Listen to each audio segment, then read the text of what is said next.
n'igihe gito gifite umuruho,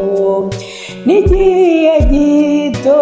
nkazabona Yesu, nibwo nzaba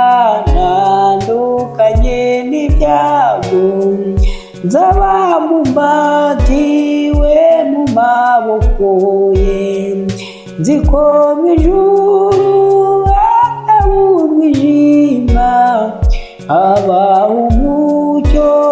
uhoraho iteka, nzi ko mu ijuru hataba umwijima, habaho umucyo uhoraho iteka, n'igihe gito gifite umuruho, n'igihe gito nkazabona Yesu,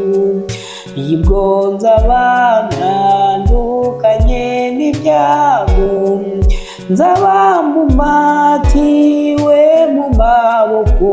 ye, nzi ko mu ijuru hataba umwijima, nicyo gituma huzuye amahoro, nzi ko mu ijuru